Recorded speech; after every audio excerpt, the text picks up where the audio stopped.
நம் திருச்சபையின் இறையல் அப்படின்னா சிலுவை நற்செய்திக்குரிய இறையலிலும் வளமை நற்செய்திக்குள்ள இறையல் ரெண்டிலும் நீ முழு தேர்ச்சி பெற்றவனாக இருந்தால் அதை எப்படி அப்ரோச் பண்ணணும்? பொலோமிக்கலா இல்லாமல், வாதம் போல் இல்லாமல், உண்மையான புரிதல் கொண்ட ஒரு முறையில் என்ன செய்யணும்? அதில் ஈடுபடணும் அப்படின்னு திருச்சபை சொல்லித்தரணும். இவர்கள் என்ன செய்கிறார்கள் என்றால், மீட்பு என்றால் என்ன என்று கூட அடிப்படை கூட புரியாதவர்களாக என்ன செய்கிறார்கள்? ஈடுபடுகிறார்கள். அதான் பார்க்கிறோம். அதனால என்ன தெரிஞ்சுக்கணும்னா, இந்த பிரேஸ் தி லார்ட் சொல்லும் நற்கருணைக்கு எதிரான நம்பிக்கையுடைய குருக்கள் தன்னை பார்ப்போரது மெச்சுகை பெரும் நோக்கத்துடனான நடத்தை கொண்டவர்களாக இருக்கிறார்கள். எப்படி பிரேஸ் தி லார்ட் ஏன் சொல்றாங்கன்னா, அந்த பிரேஸ் தி லார்ட் இப்போ ஒரு ஃபாதர் உதாரணத்துக்கு சொன்னாதான் உங்களுக்கு புரியும். தமிழ்ல பேசும்பொழுது ஒரு பிஷப் ஆண்டவர் இருக்கிறார். அவரை பார்க்க ஒரு குரு செல்கிறார். சென்றதும் பிரேஸ் தி லார்ட் ஆண்டவரே அப்படின்னு சொன்னோன்னே இந்த ஆயர் அவர்கள் என்ன செய்வார்கள்? பொதுவாக மீண்டும் அவரை பார்த்து பிரேஸ் தி லார்ட் அப்படின்னு சொல்லிடுவாங்க. அவர் மனசுக்குள்ள இருக்காது, இது பிரேஸ் தி லார்ட் சொல்லுங்கிற நோக்கம் இருக்காது.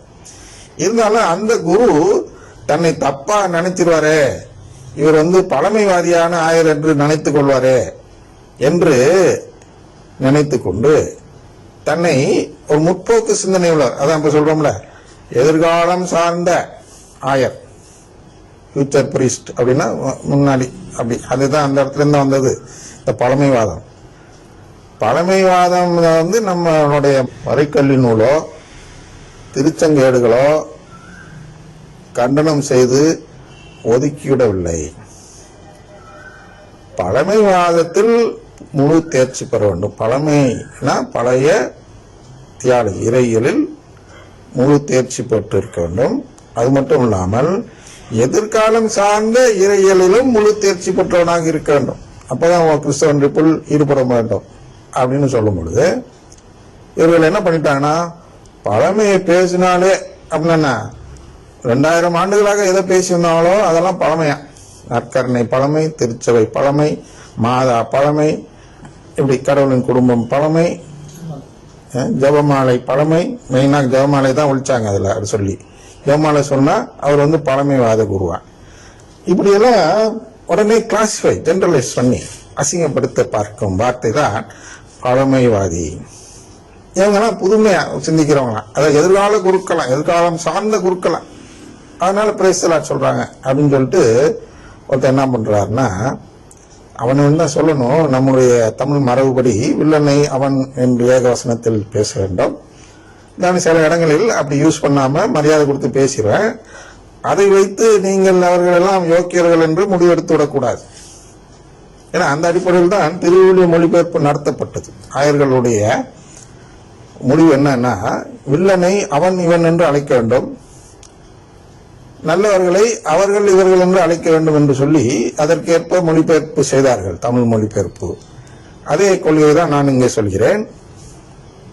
பிரேஸ் தி லார்ட் சொல்லக்கூடிய நற்கருணைக்கு எதிரான நம்பிக்கையுடைய குருக்களை அவர்கள் என்று அழைப்பது உங்களுக்கு ஒரு புரியா நிலையை கொடுக்கும் என்பதால் இடரலாக இருக்கும். அப்ஸ்கியூர் என்று சொல்கிறோம். அது வரும்னு நினைக்கிறேன், ஏற்கனவே சொல்லிட்டு தெரியல. அப்ப அந்த இடரல் இல்லாமல் இருக்க வில்லனை அவன் இவன் என்றுதான் சொல்லுவேன். அதை தப்பாக நினைத்துக் கொள்ளாதீர்கள். அது தமிழ் பாணியை சேர்ந்தது. எனவே அவன் என்ன சொல்வான் என்றால், பிரேஸ் தி லார்ட் என்று ஒரு நல்ல ஆயரை பார்த்து சொல்வான்.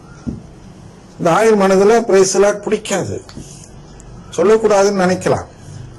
இருந்தாலும் நான் அதை சொன்னா என்ன பழமைவாதின்னு ஒதுக்கிடுவாங்களே அப்படின்னு ஒரு அச்சம், பயம். அந்த பயத்தின் காரணமாக நானும் ஒரு எதிர்கால சார்ந்த ஆயர் தான் அப்படின்னு காட்டிக்கொள்வதற்காக மெதுவா அவரை பார்த்து பிரைசலான்னு கம்கமா சொல்லிடுவார். அதுபோல் குருக்களும் செய்வார்கள். சில குருக்கள் பிடிக்காத குருக்கள் இருப்பார்கள், அருங்குடை இயக்க குருக்கள் இருப்பார்கள். இந்த அருங்குடை இயக்க குருக்களும் இந்த மறியல் குருக்கள் அப்படின்னு சொல்லலாம். திருச்சபை மேல் விசுவாசம் கொண்ட குருக்கள் அப்படின்னு சொல்லலாம். இந்த திருச்சபை மேல் விசுவாசம் கொண்ட குருக்கள் அந்த பிரேசர வாழ்த்தை கேட்டதும் இவர்களுக்கும் அதே பயம். ஐயோ, நம்மளை பழமைவாதின்னு சொல்லிடுவாரு, இதட்ட ஆவி மரியா சொன்னா நம்ம பழமைவாதின்னு சொல்லிடுவாரு, அதனால நம்மளும் ஒரு பிரேசலாட் சொல்லி வைப்போம். இவரும் பிரேசலாடுமார். அதனால தான் இங்க அதான் ஒரு பாவிப்பு. என்ன பாவிப்பு அப்படின்னா, பாவிப்புனா புரியுது அல்லவா? அதாவது தன்னை பார்ப்போரது மெச்சுதல் பெற பெரும் நோக்கத்துடன் அந்த பிரேசலாட் திருப்பி சொல்றதுங்கிறது வாய்ப்பு. உள்ள ஆசை இருக்காது, ஆனா அவன் கிட்ட நல்ல பேர் எடுக்கணுங்கிறதுக்காக சொல்லுகிறோம்.